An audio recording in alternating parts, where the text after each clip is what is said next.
Bonjour à tous et bienvenue à Catch Club. On se retrouve pour une nouvelle édition des news et aujourd'hui on va notamment parler de Bobby Lashley et Brock Lesnar, de Zilla Fatou ou encore du Rock qui pourrait rater WrestleMania 41. Donc c'est parti, on démarre avec une bonne nouvelle car comme vous le savez, je l'avais expliqué dans la dernière vidéo news, il y a quelques jours la WWE a organisé une conférence de presse au sein du siège de Netflix afin de parler notamment du passage de Raw sur Netflix à partir de janvier 2025.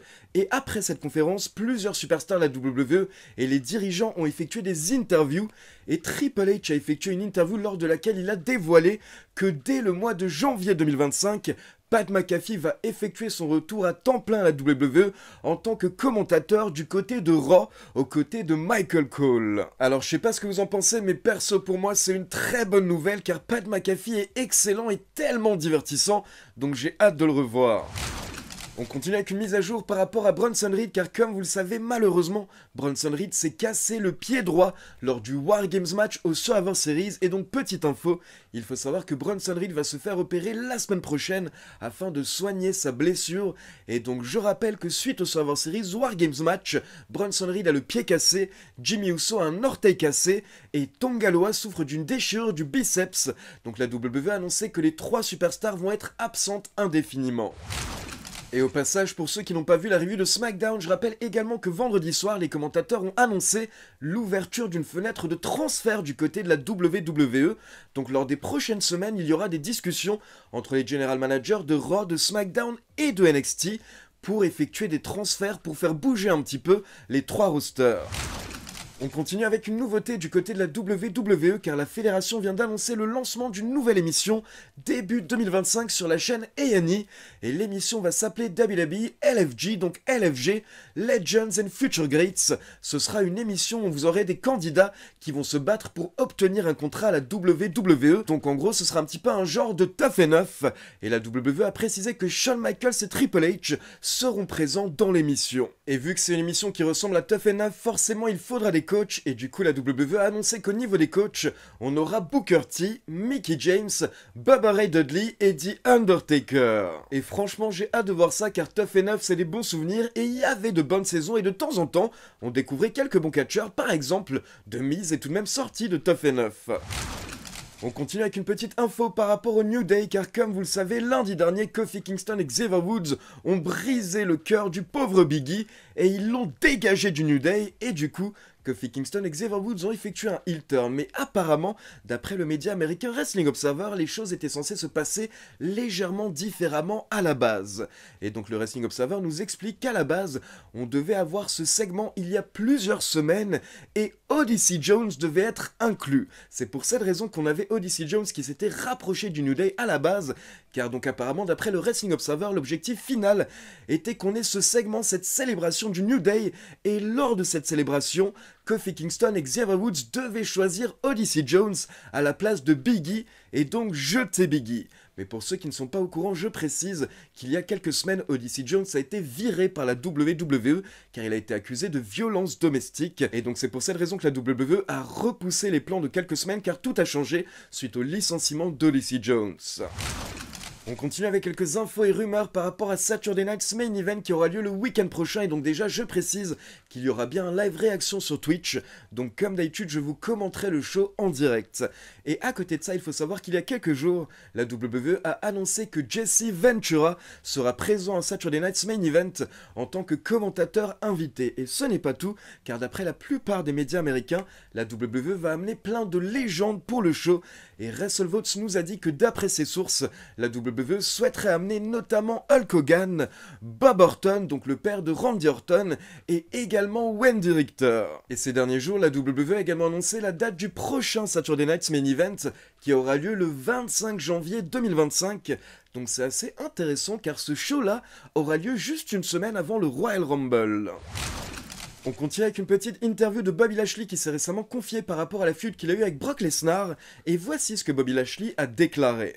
Alors honnêtement, je voulais faire beaucoup plus avec cette rivalité. J'aurais vraiment aimé qu'on puisse faire tout ce qu'on pouvait et souhaitait faire avec la storyline. Et je pense que les gens auraient apprécié par exemple des segments où tout simplement on s'entraîne pour notre gros combat et toute la hit qu'on aurait apportée dans les segments. Brock était un bully naturel, c'était un intimidateur, mais dans cette storyline c'était un petit peu le babyface, parce que c'était le mec qui s'en allait et qui revenait sans cesse, alors que moi à l'époque j'étais le heel. Mais nous aurions pu montrer comment est-ce qu'on se prépare pour un gros combat, et nous aurions pu montrer quelque chose de différent. Par exemple, ça aurait pu être comme l'histoire des films Rocky. Ou alors, par exemple, ils auraient pu nous mettre ensemble en équipe et nous laisser tout dominer pendant quelques temps, un petit peu comme les Road Warriors. J'avais même eu l'idée de, par exemple, nous mettre ensemble par équipe et essayer de mettre Paul Heyman avec nous d'une manière ou d'une autre, puis derrière on remporterait les titres par équipe, et du coup à chaque fois que Paul Heyman effectuerait une promo, il dirait qu'il est le manager de la meilleure équipe de la planète, et également du meilleur combattant de la planète. Et du coup, au bout de quelques semaines, on aurait commencé à se poser des questions par rapport à Paul Heyman et de qui il parle quand il parle du meilleur combattant de la planète. Est-ce qu'il parle de Brock Lesnar ou de moi? Et donc ça aurait pu commencer à créer des tensions. Ça aurait pu créer une animosité naturelle entre nous. Et donc au bout de quelques semaines, j'aurais dit à Paul Heyman, écoute, tu n'arrêtes pas de dire que tu es le manager du meilleur catcheur de la planète, et je sais que tu as un passé en commun avec Brock Lesnar, mais du coup de qui tu parles? Est-ce que tu parles de lui ou de moi? Et du coup, à cause de mon ego ou un truc dans le genre, petit à petit, ça aurait mené à notre séparation. Parce que vous savez, on dit souvent que les meilleures rivalités sont avec deux personnes qui travaillent ensemble et qui derrière se séparent pour une raison ou une autre. Donc honnêtement, ça aurait pu arriver, ça aurait pu être pas mal, mais après je ne sais pas vraiment si la WWE pouvait nous mettre ensemble en tant qu'équipe, car peut-être qu'on aurait été trop dominant, mais quand je repense à cette époque, je vois encore plein de catcheurs dans le roster avec qui nous aurions pu avoir de grands matchs si la WWE l'avait souhaité.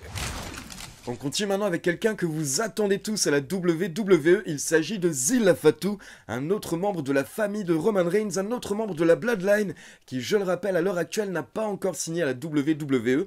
Pour le moment il catch toujours sur le circuit indépendant, mais il y a quelques jours il était invité à l'émission Busted Open Radio, et là on lui a posé la question, s'il signait à la WWE, est-ce qu'il rejoindrait plutôt la New Bloodline ou la OG Bloodline?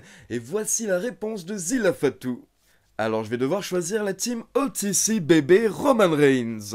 Et évidemment, tout le monde sait que Jacob Fatou et moi, on faisait équipe sur le circuit indépendant juste avant qu'il signe à la WWE. Mais depuis que Jacob a signé à la WWE, il se comporte différemment, il est un petit peu bizarre. Ce n'est plus le Jacob Fatou que je connaissais, maintenant il se comporte différemment. Puis derrière, vous avez Solo, avec qui je m'embrouille depuis qu'on a littéralement 8 ans. Je lui ai même porté son premier rock bottom dans une piscine chez son papa. Et le fait qu'il ait pris le finisher de mon papa Umaga, honnêtement je n'apprécie pas ça. Donc je choisis le OTC, je choisis Roman Reigns, peu importe quand il a besoin de moi, je serai là. On continue avec une rumeur par rapport à Finn Balor qui va faire plaisir à beaucoup de fans, j'imagine. Cette rumeur nous vient du média américain WrestleVotes qui, je le rappelle, est habituellement très bien informé. Donc d'après WrestleVotes, déjà il faut savoir que Finn Balor serait devenu l'un des leaders des vestiaires ces derniers 12 mois. Et à côté de ça, apparemment WrestleVotes nous indique que la WWE prévoit un bon push pour Finn Balor qui devrait démarrer lors des prochaines semaines et durer apparemment plusieurs mois. Et comme on a pu le voir lors du dernier épisode de Raw, apparemment ce push a déjà plus ou moins démarré, car comme vous le savez, Finn Balor va affronter Gunther pour le titre World Heavyweight lors de Saturday Night's Main Event, mais apparemment même après ce match, Finn Balor sera bien mis en avant par la WWE, donc ça c'est cool. Et donc on va terminer avec une mise à jour et des rumeurs par rapport à The Rock et WrestleMania 41, car lundi dernier, lors d'une émission de Fightful, vous avez le journaliste Sean Ross qui a déclaré que d'après ce qu'il a entendu, d'après ses sources, il ne pense pas que The Rock va catcher lors de WrestleMania 41. Et Sean Ross a même dit que d'après ce qu'il a entendu, The Rock ne va même pas worker à WrestleMania 41, donc il ne serait même pas présent. Mais du coup ça paraît un petit peu étonnant vu que The Rock est apparu à la WWE il y a quelques semaines à la fin du PLE Bad Blood, mais là encore une fois vous avez Fightful qui intervient, et donc dans un article il précise que d'après leurs sources, The Rock est apparu à Bad Blood tout simplement pour l'utiliser pour la visibilité, mais sans réel objectif final ou sans direction majeure, c'était vraiment juste pour avoir The Rock à l'écran et pour avoir un beau moment à la fin de Bad Blood. Donc à l'heure actuelle, selon Fightful, The Rock ne sera pas à WrestleMania 41 et c'est intéressant car pour ceux qui suivent mes vidéos news, il y a environ 2 mois, Dave Meltzer du Wrestling Observer avait déclaré la même chose. Dave Meltzer avait déclaré que d'après ses sources et d'après les plans actuels de la WWE, The Rock ne serait pas prévu pour WrestleMania 41, sauf que derrière, The Rock était lui-même intervenu sur son compte Instagram et il avait dit aux fans qu'il ne faut pas croire tout ce qu'ils lisent en ligne. Mais donc Fightful Fightful assure qu'à l'heure actuelle, les scénaristes de la WWE ont reçu comme ordre de préparer les plans pour WrestleMania 41 sans The Rock qui serait inclus. Mais Fightful ajoute également que, comme vous le savez, tout peut changer dans le monde du catch et je pense que ça c'est très important de le souligner. Moi-même, vous le savez, je le répète depuis des années, même s'il y a des plans à l'heure actuelle pour WrestleMania potentiellement sans The Rock, les choses peuvent totalement changer d'ici le mois d'avril 2025. Les choses peuvent changer à n'importe quel moment à la WWE, que ce soit pour WrestleMania ou pour n'importe quel show. Et je pense d'ailleurs que WrestleMania 40 est vraiment le parfait exemple du fait que les plans peuvent changer à la dernière minute. Mais dans tous les cas, je voulais vous donner cette mise à jour par rapport à The Rock, comme ça on pourra justement suivre la situation et voir si les plans vont évoluer lors des prochains mois. Et je sais qu'il y a beaucoup de fans qui souhaitent voir The Rock à WrestleMania 41, mais la grande question du coup, c'est si The Rock est présent, contre qui vous souhaitez voir The Rock à WrestleMania 41 ? N'hésitez pas à me laisser vos réponses dans les commentaires. Donc voilà, c'est tout pour les news. Maintenant, comme d'habitude, c'est à vous. N'hésitez pas à me laisser vos avis, vos réactions, vos questions dans les commentaires. Et comme d'habitude, n'oubliez pas de liker la vidéo, de vous abonner à la chaîne et de cliquer sur la petite cloche pour être informé de la sortie des prochaines vidéos. Ciao tout le monde!